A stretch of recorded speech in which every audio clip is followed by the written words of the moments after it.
Hello there, it's Antrice, and welcome to another episode of the Savvy Painter podcast.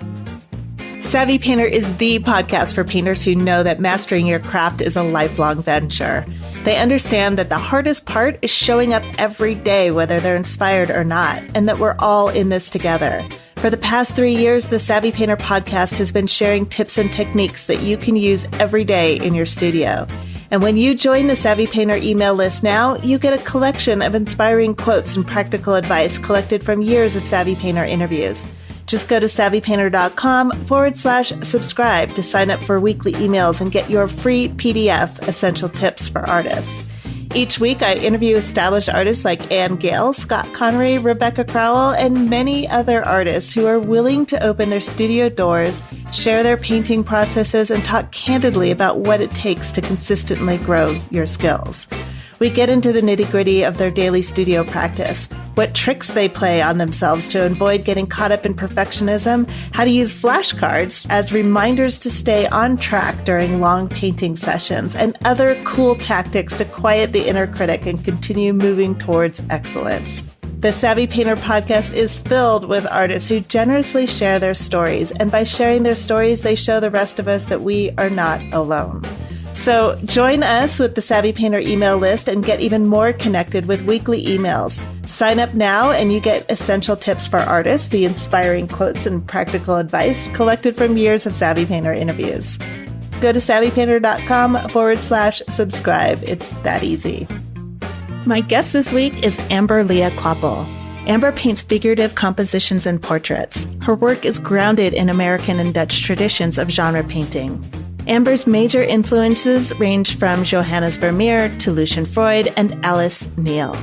She got her BFA from Philadelphia at Moore College of Art and Design, and later her MFA from the New York Academy of Art. In this episode, Amber talks about why she chooses women as her subject. She approaches her subject with empathy and consciously breaks the fourth wall, allowing her subject to return the gaze of the viewer. Within her paintings, she explores the ideas of voyeurism and confrontation. Some of her paintings, like Aurora, give an honest look at motherhood. While she cherishes the idyllic moments of motherhood, Amber also acknowledges that it's hard, and there's so much more to it than the romanticized version we see in many classic paintings of a mother and her child. So without further ado, here is Lia-Kloppel. Amber, thank you so much for being on the Savvy Painter podcast. Thank you for having me. I'm really happy to be able to participate here. Can you tell us a little bit about how you got started out as an artist? Were there any pivotal moments that sort of made you decide that you were going to pursue this as your vocation? Yeah, I think along with a lot of painters, I started out really young, and along with most people. In elementary school, you draw and you paint a lot, I think. Yeah. But in terms of continuing with it, I think I probably drew more than most and painted more than most. But it wasn't until I was about 15 that I started to really kind of take it seriously and know that I wanted to pursue it long term. And it was in part just because it always felt so incredibly natural and part of me to draw and paint.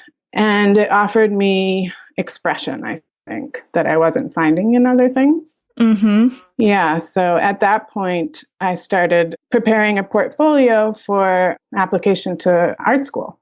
And let me back up a little bit. Before that, I was taking my art classes in high school, and I started to look at the work of Lucian Freud and Alice Neel. And their work was just so powerful and expressive and psychological. And it was just fascinating to me. And it told such stories. I was also very interested in writing and kind of played around with that idea of being a writer. But when I saw that work in particular, Lucian Freud and Alice Neel, I was just completely fascinated by it. And I started sort of trying to emulate some of it, doing portraits, very strong portraits of people in somewhat of a vein of Alice Neel. And then at that point realized that I was really spending a lot of my time drawing and painting and would sort of lose a sense of time. And that's one of the things that I noticed for most artists.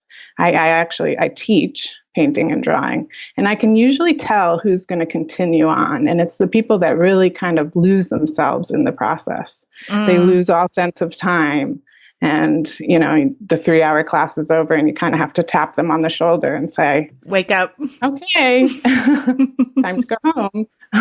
Yeah. So, yeah, I think that was part of it for me, realizing just how into it I was, how completely fascinated and involved. I'm curious so you referenced Alice Neal and Lucian Freud. Were there any paintings in particular of theirs that you remember being so enamored of or attracted to? Yeah, so Lucian Freud has a painting of his daughter laying on the floor next to a big potted plant. Mm-hmm. And it's a large interior Paddington. And it's just so psychological. It's fairly disturbing, to be honest. What is it? What about it disturbs you? She's on the floor. She's either having a tantrum or getting over a tantrum, but she really seems powerless in a way. She's looking up at the viewer, and I think she's partially, she has a t-shirt and underwear on, but otherwise is kind of exposed. So it's disturbing in terms of how powerless she seems. But then he's painting her and focusing in on that. And yeah, it's a strange relationship to his later work where he's painting these models. Oftentimes he is kind of looking down on them. Yeah. I think. Yeah. So that's sort of similar. But it was just very fascinating for me to know that it was a father painting his daughter that way and trying to figure out what was going on in there. The mystery of the piece was really fascinating to me. And as far as Alice Neal's, there are a whole bunch, but one I can think of right now is The Mother and Child of Nancy and Olivia. So it's a woman with her child on her lap, and they're just staring back at the viewer in such a piercing way and back at the painter. And there's this level of confrontation in it that I found very interesting. Do you feel like that sort of confrontation is something that you're interested in your own work? Yes, totally. I mean, it's taken time to come back round to that. I went through a period after and during undergraduate school. I went to school in Philadelphia at Moore College of Art and Design, and I became acquainted with the Pennsylvania Academy while I was there, which is a very traditional school, a real painter's school, I think. They do cast drawing and all of that. So I became very interested in a more academic style of work. So, Lucian Freud and Alice Neal are, modern painters. Mm-hmm. And that confrontation it's fairly modern, I think, to paint with that level of confrontation. Kind of breaking the fourth wall. But yeah, so I went through a period in undergraduate school and afterwards where I was doing these very voyeuristic paintings of women in interiors. Mm-hmm. And there are oftentimes domestic interiors. So, in the home, in the bedroom, in the kitchen. And in most cases, the model would not look back at the viewer. In fact, she was usually looking down or away or off in the distance. And I started to feel kind of guilty about the level of voyeurism, especially because I was painting mainly women. Uh-huh. So I started to think, there's something kind of strange about this. And, the whole idea of the male gaze or the gaze, quote unquote, that we know is male and throughout art history, right? In most cases. So I started to feel pretty guilty about it. And at that point, I decided I wanted to have the model be a more active participant and look back at the viewer. Mm. And it started to be a little bit less voyeuristic and a little bit more staged. So there was a naturalism in looking at people in their interiors, in their homes, without them being aware of you being there, that I think is lost a little bit when I work with more confrontational imagery, because it's a much more conscious process now. The model is aware and she's looking back. What is it that attracts you to painting the female figures in these interiors? So I think it's probably that they really, in a lot of ways, are self-portraits. Sometimes they are actually self-portraits. I'll use myself as a model, but not always. And I've found that when I talk about the pieces that are actually self-portraits, I'll refer to the person as her or she. She's doing this or she's feeling this. So I don't think that I think of them as myself necessarily, but there's quite a bit of empathizing and reflecting myself into them. So I think that's probably why I focus mainly on painting women.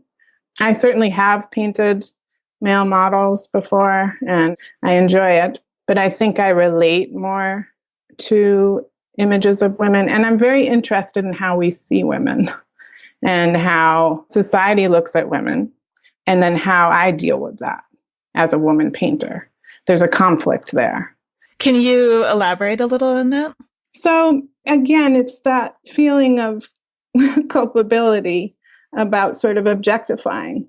When I was working in a more voyeuristic manner, part of the problem with that was that the woman, the model, not being aware of my presence became more of an object, I think, than in my more recent paintings where she's more of a participant in that she's looking back and is fully aware. But I think it's always an issue because these are images, they're realist images. So I think I'm always looking at both sides. How much does this conform with what society says we should look at a woman like? And then how much of it is empathetic and how much are we relating to the model when we look at this painting? How much do we put ourselves in her shoes? And I think that kind of like conflict, inherent conflict, is very fascinating to me and keeps me engaged. Do you feel like using women as models is somewhat objectifying them by nature? Yeah, I think it's very, very hard to avoid. And I feel like I'm basically complicit with a lot of that. But in trying to balance it, I think there becomes this really interesting conflict that plays. And I think it makes it, when you look at one of my paintings, I think that people sometimes are kind of trying to figure that out. It might be part of what holds people's interests in the work. I'm always really happy when people recognize that it's painted by a woman. And I've had that response a number of times where people say, yeah, it's interesting. I can't figure out why, but I know that this was painted by a woman. I can sense it. And it's usually, I think, the empathy for the figure or the sense of understanding of what the model is going through in that particular pose of what's happening. Can you give an example of that? For instance, I think that my painting of Julie looking back, a really kind of standard size 24 by 20 portrait of this young woman named Julie. She's a model in New York City, and she's modeled for all these different artists. I met her at the New York Academy when she was modeling for, I think it was Wade Schumann's figure painting class there. So when I painted her, I really wanted her to be looking back at the viewer. And I actually decided to cover half her face with hair, because I feel like part of what she does as a model is keep half of herself hidden and half of herself is exposed. And so much can be sort of projected on her. She has that sort of classic model personality or look even where you can really project quite a bit on her. But I wanted her to look back and I wanted to get to something in there that was really her. And so there's this confrontational look as she looks back, but there's also a lot of sympathy for what it feels like to be looked at like that so much of the time. And I feel like that comes across in that piece. Can you talk a little bit about your process? Describe what you're doing. For example, let's say when you use yourself as a model, what does that look like? Yeah, so I work from photographs at this point. I painted from life for many, many years and certainly value working from life. But there is something about working with a photograph that I really like. Part of it is just being able to be alone with the image. If you work with a model, it's a whole different process. I think it does actually become much more of a portrait of that person and less of a sort of story that you're telling or an idea. Just from the simple fact of having that person in the room, I tend to, when I paint from life and have a model, we'll chat the whole time, and really get to know each other and all of that. But yeah, so there's something nice about the photograph in that you can just have your time alone with the image.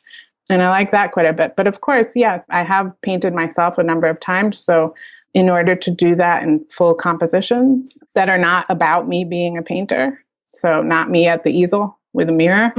Yeah. Instead, in a full interior doing something. One of my pieces, Aurora, is me waking up in the morning with my little girl, who is about 2 years old at that age. And she's just like running around early in the morning, and I'm stretching and tired and intended to be sort of a different view of motherhood, a less romantic view of motherhood. So that piece, in order to do that, I really needed to use a photograph. So did you stage it? Well, of course you staged it, but did you have the composition and the lighting and everything in mind when you did that? Yeah, I did. I actually generally will start with almost a blurb, actually, in a few words describing what's happening. Strangely enough, I start with words and then go to the visual. Oh, that is interesting. Yeah, my sketchbooks are usually filled with little ideas that are in words at first. And then I will sketch out, keeping in mind what I have available.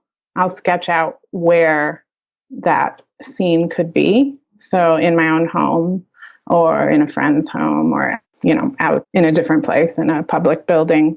I'll keep in mind the lighting and what I'm looking for. And then I'll do a little sketch from my head, just in charcoal, almost with stick figures, really an idea at that point. And then from there, I'll try to set it up with a photo. And I'll use a tripod and a timer if I'm going to work from my own image and try to get as much as that first little sketch, as much directness as I can to that. So, not watering it down too much by whatever circumstances I'm limited by. So in this case of the painting that you mentioned, Aurora, did you have your daughter is in the painting? Was she part of the photo shoot, or are you taking photos, kind of making a composite with multiple photos, or did you have her there while you were setting this whole thing up and creating that composition? I'm just curious, how that works with somebody so young. No, I've actually now started to work with pasting together some of the photos, even just in Photoshop. But I used to be really picky about getting it all in one shot. And she was actually, she was wandering around. It was actually early in the morning. And she was moving around quite a bit. So this was actually all part of one image there. But I took a number to try and get what I was really looking for, which in this case was a sort of a darkness there. And the idea being that, motherhood, we have so many images of it that are very romantic and beautiful. And I have my own. I've painted my daughter at my breast. I've painted her a little portrait in a jumper where she's asleep. And, there are plenty of images of mothering that are very beautiful and ideal. But there's also another side of it that I think doesn't get looked at so much. And that's how hard it can be. Yeah. Yeah. So can you talk a little bit about that, about how you incorporate being a mother with your painting practice? Yeah. I feel like since I've had my daughter, my paintings have become so much stronger. I really feel like I realized that I have so much less time available and that every minute of working is really valuable and you have to make the very most out of it. I didn't really like to use photographs before I had my daughter. I preferred to work from life as sort of I think it was kind of an idealism about it. Mm-hmm. So I think in a lot of ways I'm a slower painter now, but my paintings are much stronger. And when I do get to the easel, I make it worth all the time that it can be worth. And that's been super valuable. And it just expands your life so much when you have children. You have just such a different understanding of the world, I feel. And as a figurative painter, I think that matters. You understand people in a different way. Mm-hmm. And childhood is fascinating. I mean, if you're interested in psychology, which I really am, childhood is very, very interesting. And I get the sense that everything I do is so important into making her who she's going to be. It's weighty. Mm-hmm. It is. Yeah. I think part of it too was thinking about, well, how many images of motherhood do we have that are just so incredibly, as I said, romantic and idealized? Mm-hmm. I'm not sure if that's because we don't really have that long a history of having a whole bunch of women artists. We do now have a bunch of women artists working, but I wonder if that's part of it. Yeah.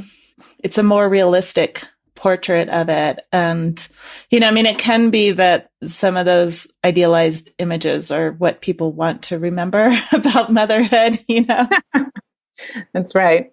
The selective memory part. Right. But I think it's important too to recognize the difficulty without making it, stigmatizing it. Right. Right. Just looking at it objectively Right, exactly. And I think that's something that women artists can particularly do when it comes to mothering, because I think that's actually held at a higher ideal than fathering. What do you mean by that? Well, I mean that we have a lot of romantic images of mothering in particular. It's not that fathers are not important or involved and all of that. Mm-hmm. It's just that there's more of that romanticism to sort of resist, I think, in images of mothering. Interesting. Yeah, I can see that. It is something to think about, is these images of mothering that are so romantic. And, if you're thinking in the history of art, they're, I guess what I'm thinking of is that if it's a male artist doing the painting, then they're sort of looking at it from the outside. Mm-hmm, exactly. And portraying it maybe in the way that they perceive it as being something that is very romantic and is very sort of pure. And yeah. Exactly. So I want to go back a little bit to your process. Once you have the photographs that you are going to use when you're working from photographs, what's your next step? So my next step is to grid out the canvas and then work with putting the drawing. And then I'll put a grid over the photograph and I'll transfer the drawing onto the canvas. And I have an imprimatura on my linen. I usually work with a transparent red oxide imprimatura, which reflects up a lot of light and color. I have worked on darker grounds in the past, but I've found that it's really hard for me to override all that darkness, and the painting ends up being fairly dark. Actually, Aurora, the painting of me and my daughter, is an example of a dark ground. And you can build the lights, but it's harder to get that middle tone, which we all know is so important. And then I work with a drawing in paint. So I use a fine round brush, usually about size 4 or 6, and I draw in all the contours and place the figure and the space.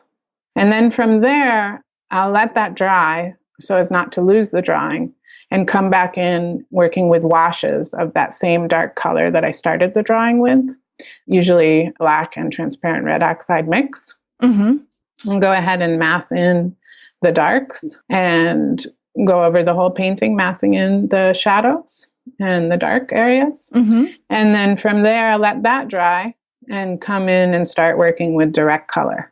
And then I tend to usually build out from a particular area.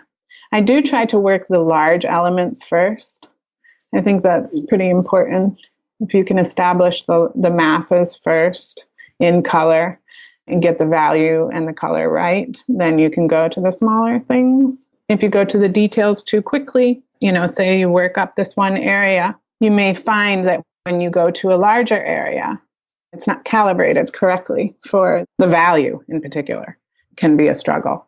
So I find that it's best to get the larger areas done first and then move to the smaller details. So you're effectively blocking in the painting with color at that stage. Is that right?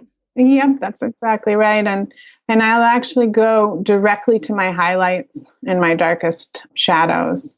And I find that if you get to your highlight immediately, and then you get to your darkest dark in that second session of painting, when you mass in your shadows, or perhaps third session, another layer on top, I find that you can really get the whole range. If you have your highest highlights and your lowest darks, then you can, meet in the middle. But if you try to build out to those things by building slowly, it can be very beautiful and atmospheric, but you may not get to the extremes, which, that's a personal choice. I like to get to the extremes pretty quickly. Yeah, I do, and not even just quickly, I just want to get there in the painting. My point is that if you don't get there quickly, you could build everything very subtly and then find that you've rendered everything accurately, but you didn't make it to the highest value. But you can't go back and repaint it all without just doing a ton of extra work. So yeah, I like to place my highlight right away. Wow, that's pretty opposite. I know. That's why I'm mentioning it. Yeah. I know it's a little. Because even if you built out the painting, like you're describing, your highlight's going to be relative to what you already have on the canvas, right? So I'm not really clear on what you're experiencing when you're saying that you might not ever get there. You know what I mean? So basically, there is a method where you build up everything very slowly, right? Mm-hmm. You don't want to get to the brightest bright right away. And I just find in teaching too, I see this, that if you don't place the highlight, you set everything up in the rendering. Say you're rendering a sphere. You set everything up in the rendering and you render the shadow very carefully and then the midtone and then the light mass. And by the time you get to the highlight, oops, I didn't calibrate it quite right. And it's not the brightest bright that it could be. In order to fix that, I would have to go back and readjust all the values that I already built. So yeah, for me, I find it's helpful to place the highlight right away and then make sure the other values meet in between instead of building out. Because building out, you can render so much and get so much detail and subtle information and then find, whoops, I didn't quite make it. Right. So you might have keyed everything too high so that there's no more room. There's nothing bright enough to make a highlight. Is that what you mean? Exactly. That's exactly what I'm saying. Okay.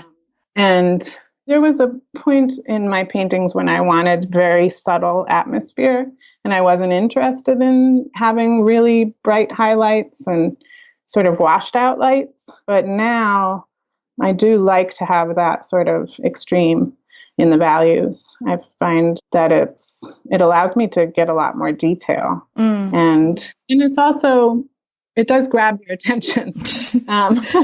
And I know it's a sort of silly thing to think about, but when I was in New York City at the New York Academy, that's where I actually learned to place the highlight right away. In Philadelphia, when I was studying there, it was a much slower buildup to the highest light. And I think that kind of accords with the cities in a way. Oh, that's interesting. Wow. New York, you have to grab a lot of attention. That's really funny. Can you share a story of a time in your career when, looking back at it now, you feel like it was a particularly pivotal moment or something that was pivotal in the sense that of either your growth as an artist or in your career as an artist? Yeah. So a couple things. When I got out of undergraduate school, I had my senior show at the college. And I got picked up by a gallery in Philadelphia.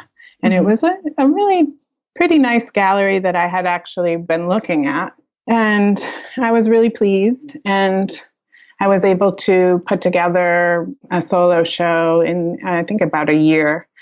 And the person who owned the gallery was a really good saleswoman. And so she did sell a fair amount of the work in Philadelphia. Mm-hmm. And that really made me feel like I could actually do it, like I could be an artist. Mm. It was a really great experience for me coming right out.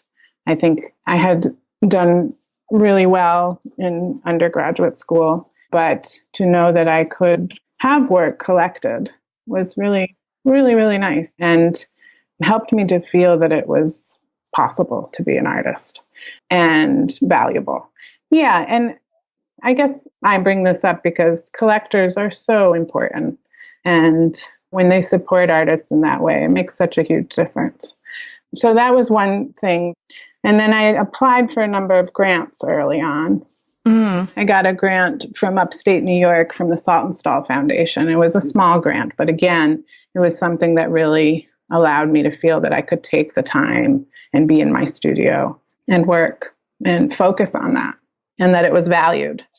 So there was that. And that was very early on for me, right out of undergraduate.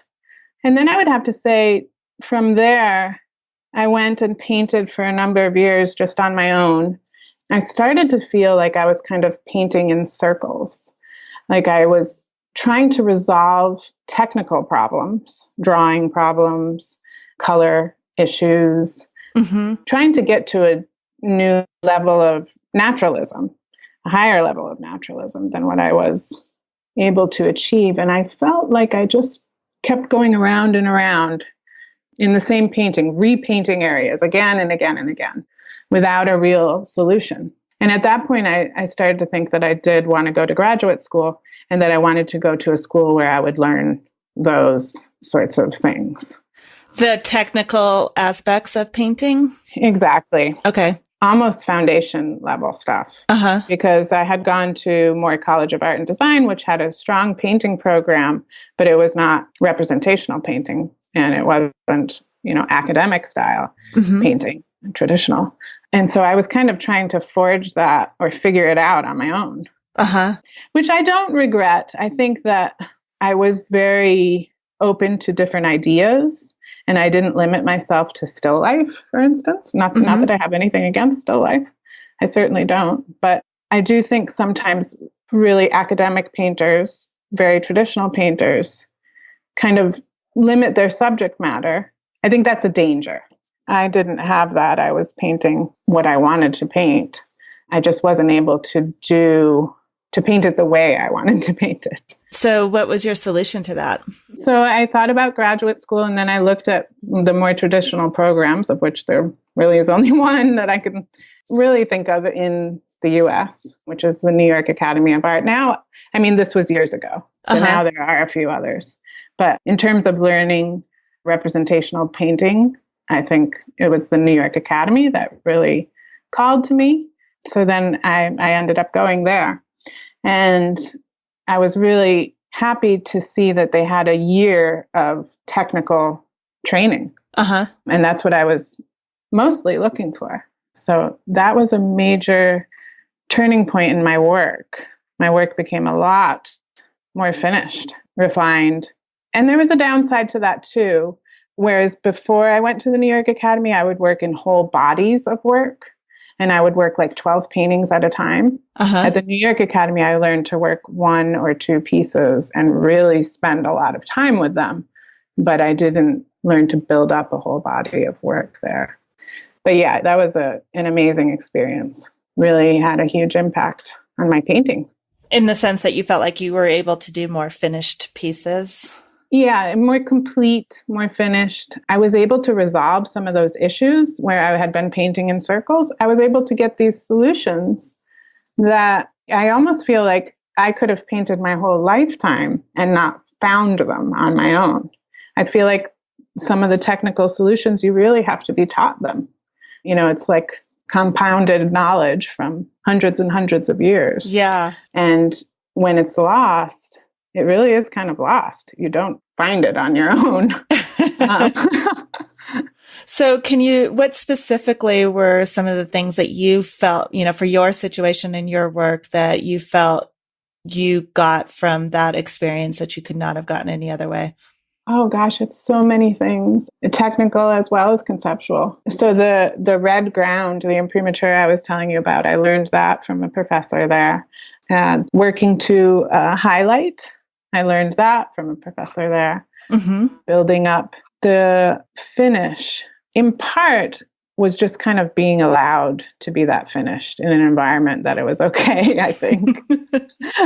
Because I think in a lot of places, a highly finished painting, a very academic painting, is not really, especially maybe 10 years ago, it's not all that acceptable. I know that I was very hungry for that program.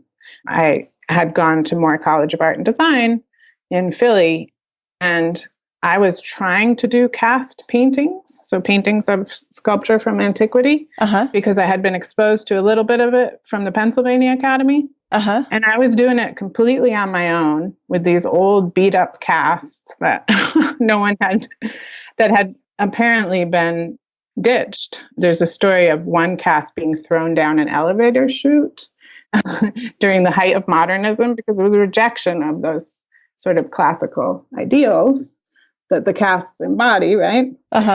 Anyhow, so I was trying to do these very academic paintings of these old, broken down, penciled up and painted casts. And, I was muddling along trying to do it on my own.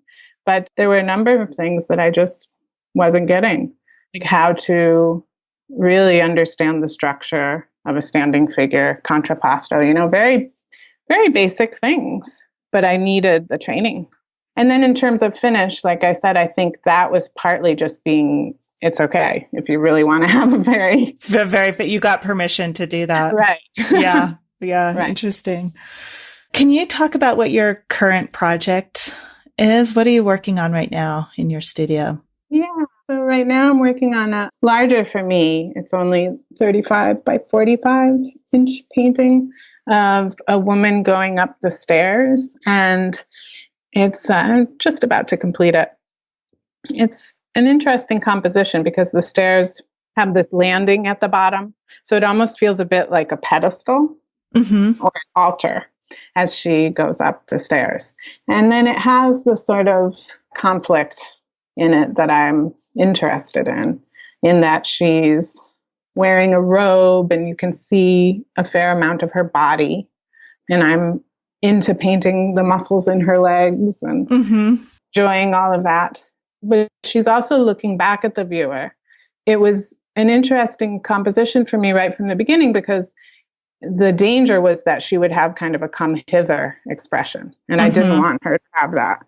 So playing with her expression and making it more confrontational, more aware of how she's being looked at, makes it more interesting for me. How long do you usually work on a painting? And this is I'm sure artists I know hate it when people ask that question, but for lots of reasons.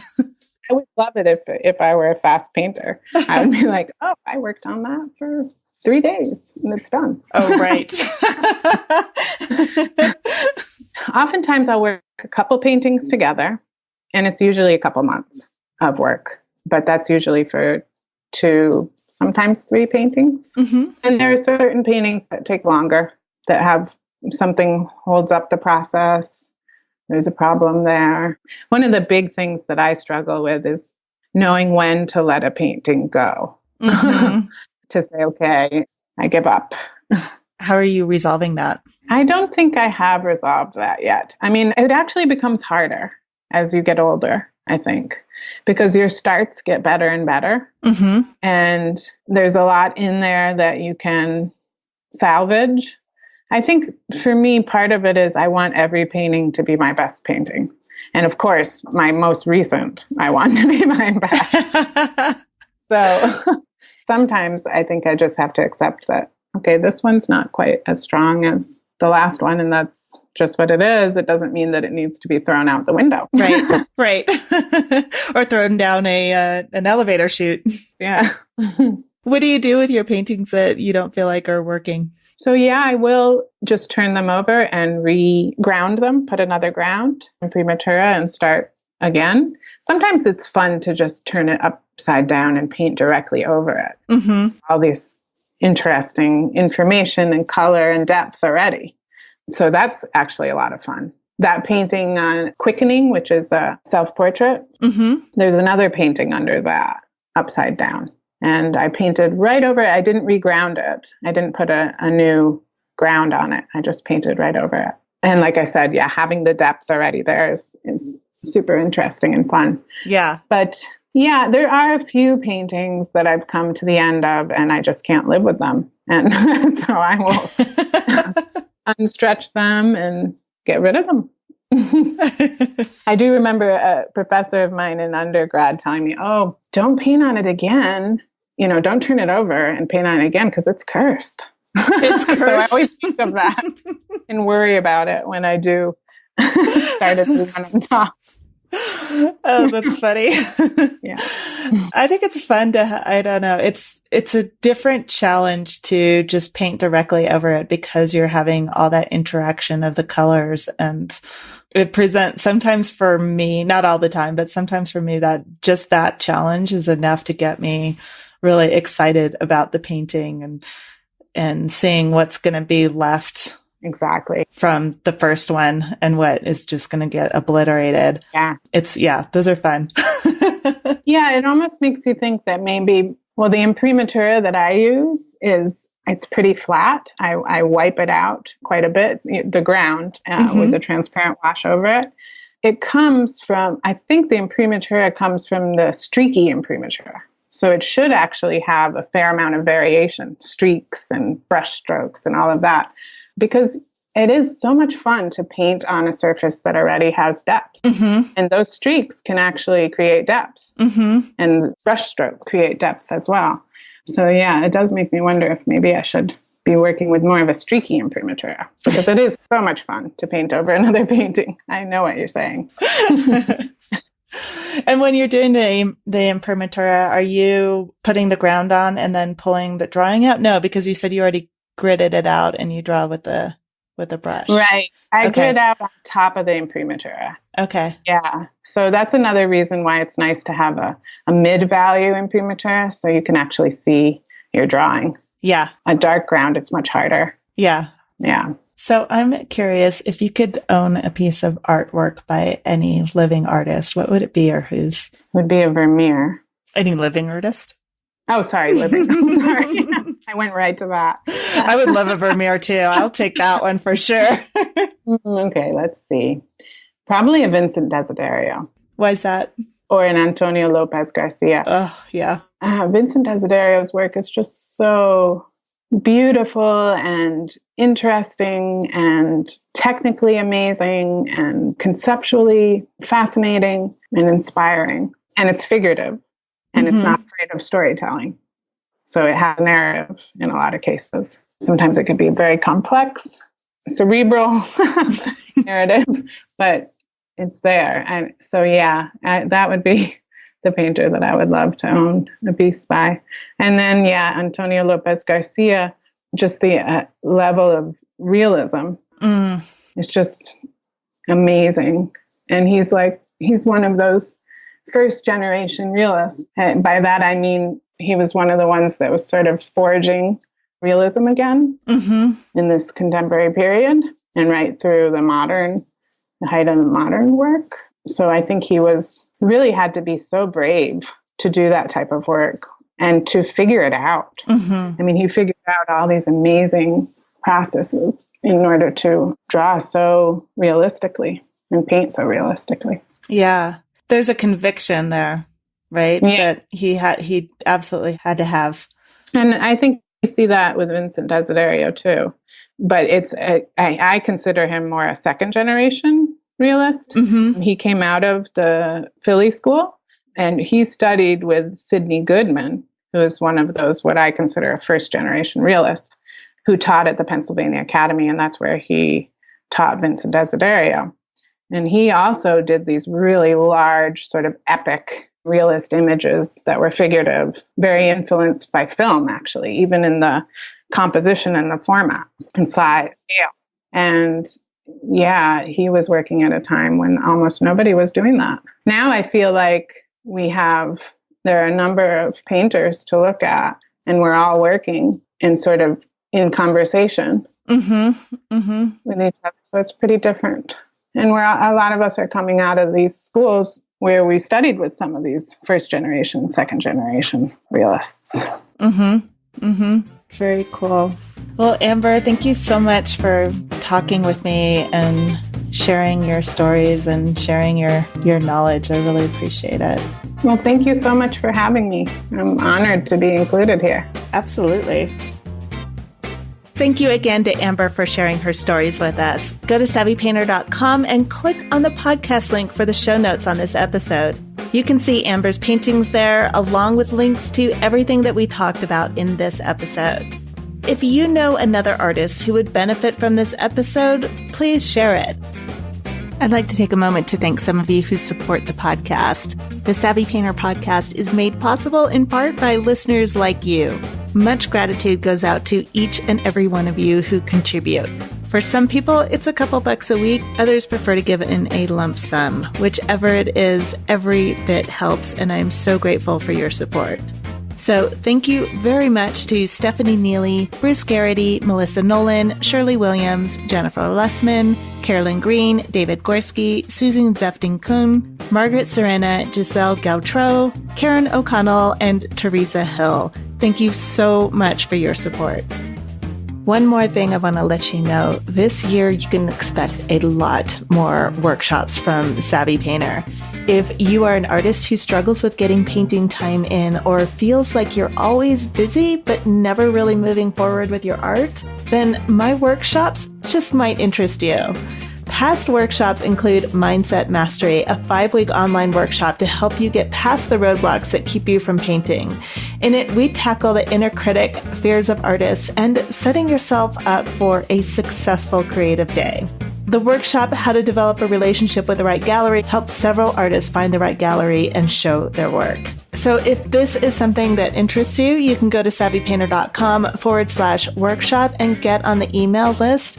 This is separate from the main list that tells you when a new episode comes out. This is just for the workshop, so you don't get quite as many emails, but when you do, there's always something really good happening. Sign up now and get a downloadable PDF with case studies that tell you exactly how 3 artists pushed through barriers that were getting in the way of their studio time. You can, for example, learn how Rhonda went from not wanting to call herself an artist to getting her very first solo show. Also, listen to an introverted artist describe how she built her confidence and then spoke in front of an audience of her peers. And you can discover the tools that Samantha used to take back her power after a decade of believing that she had no, I'm putting air quotes there, she had no talent. So again, go to savvypainter.com/workshop to reserve your place on the list. When you sign up, you get that downloadable case studies that I mentioned, but more importantly, you get exclusive invites to upcoming workshops. Most of the time when I launch a new program, it sells out before I ever announce it publicly. So reserve your spot now at savvypainter.com/workshop. Until next week, this is Antrice Wood with the Savvy Painter podcast. Thank you so much for listening.